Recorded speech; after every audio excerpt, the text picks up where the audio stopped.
Jump scare is a dirty word amongst horror lovers. Going from a quiet but tense scene to a loud noise and some freaky beast jumping into frame is not the essence of real fear, they say, but hot damn are jump scares effective.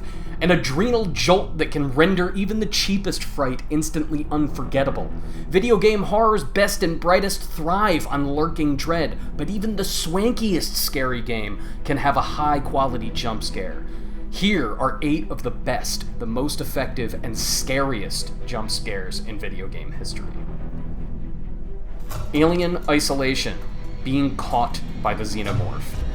Creative Assembly's painstaking simulation of Ridley Scott's 1970s science fiction haunted house repeats its primary jump scare over and over and over again.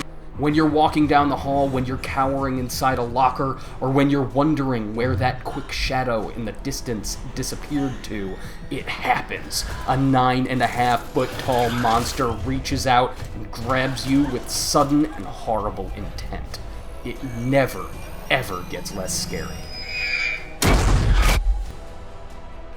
Dino Crisis. The T-Rex says hello. By the time Dino Crisis rolled around, Capcom had been throwing zombies, dogs, and zombie dogs through windows at us for years in Resident Evil.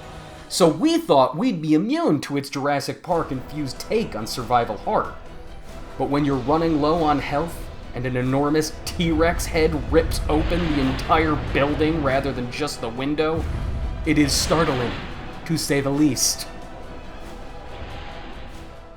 Resident Evil, the Undead Dogs. Ah yes, the original, the gold standard of video game jump scares.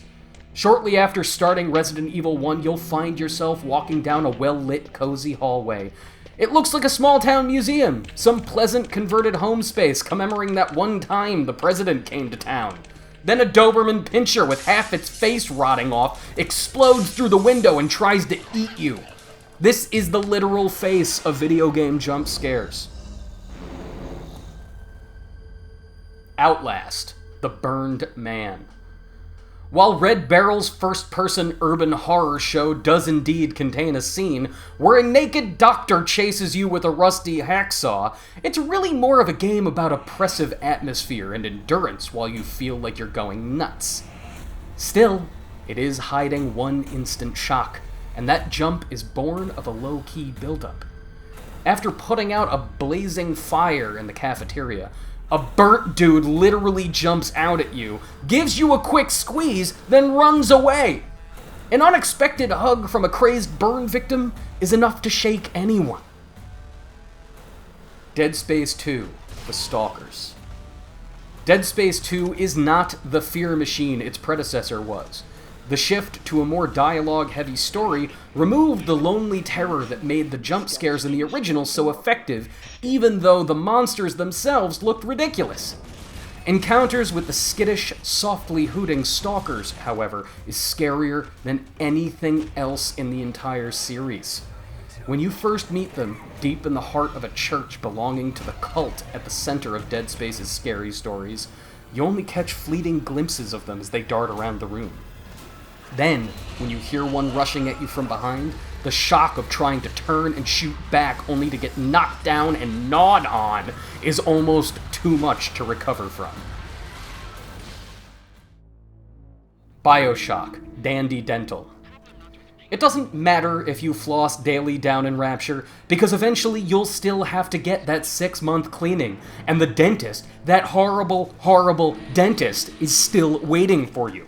He will not be kind, even if you've been brushing regularly. He is, in fact, more interested in disemboweling you than making sure you're fighting gingivitis. When you search Dandy Dental questing for a brand new plasmid, the tooth fiddler attacks out of nowhere. And the tooth gritting that ensues as you reel away from your screen may require actual real-world dental work. Tomb Raider, The Wolves. After her ship crashes in the Dragon's Triangle, young Lara Croft must hunt for food, bandage up her various injuries, and smear as much muck on her tank top as humanly possible. Part of the survival gauntlet she has to run involves searching through a deep, dark cave.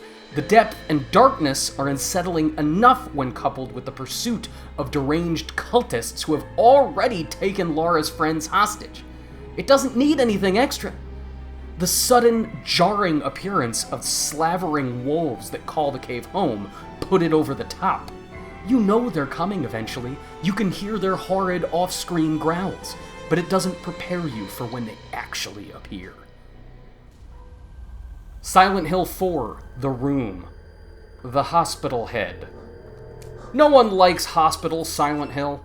They smell too clean, the light is either too dark or too horribly, acidically bright, and everywhere you turn is the threat of illness. They're bad enough without having to run straight into the disembodied giant head of your neighbor when you turn down a hallway. Yeah, there's a huge jittery-eyed cranium just waiting for you in the hospital in Silent Hill 4. I can handle the demonic nurses, Silent Hill. Stop it with the heads.